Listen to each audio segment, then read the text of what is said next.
نحمده ونصلي على رسوله الكريم. أما بعد، قال الله تبارك وتعالى: أعوذ بالله من الشيطان الرجيم. بسم الله الرحمن الرحيم. إنا أنزلناه قرآنا عربيا لعلكم تعقلون. رئيس هذا الحفل المؤخر بحضرات الحكم وأساتذة الأدلة وضيوفنا الكرام وإخواني في الدين، إني أريد أن ألقي أمامكم خطبة وجيزة لهذه المناسبة الصعبة الميمونة حول الموضوع أهمية اللغة العربية ومكانة الإسلام. أيها الإخوة، إن للغة العربية مكانة تخشى عن مشكل العرب وخلفية وسائر اللغات، فهي محفوظة بحسن كتاب الله الذي حفظ لها وجودا متميزا خالدا، وهي مأثورة بعناية أولي الألباب وملائمة العيون والآداب، فهي عذرة الألفاظ التميز المعاني. حقا إنها لغة القرآن العظيمة، من دخل في ذوق خزانتها وجد المتعة البلاغية والرحابة اللفظية. قال الله سبحانه وتعالى: إنا أنزلناه قرآنا عربيا لعلكم تعقلون.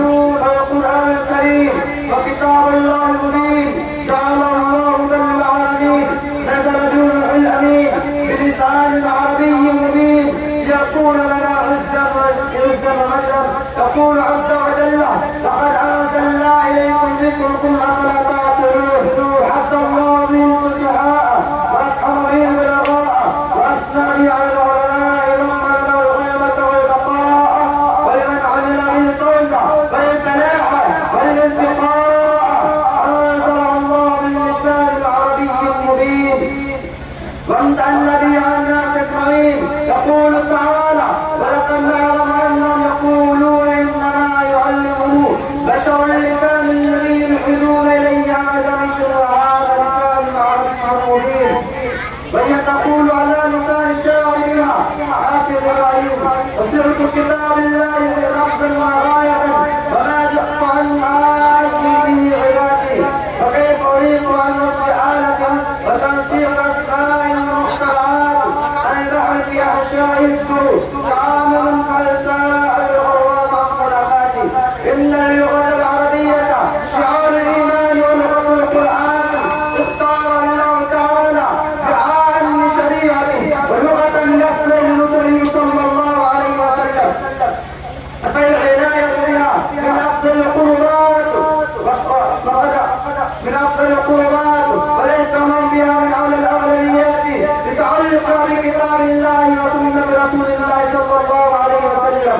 وقد نص العلماء على أن الاشتغال بها بالأجر والثواب الجزيل لما ترتب على معرفتها من المقاصد الشرعية. قال عمر بن الخطاب رضي الله عنه: تعلم العربية فإنها تصدق العقل وتزيد في المروءة.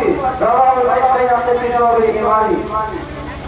أيها الإخوة، إن اللغة اتهامة من دعائم وجود المجتمع، وقد حاصل المسلمون على اللغة العربية وبذلوا في سبيلها الغالية والنفيسة خدمة كتاب الله تعالى.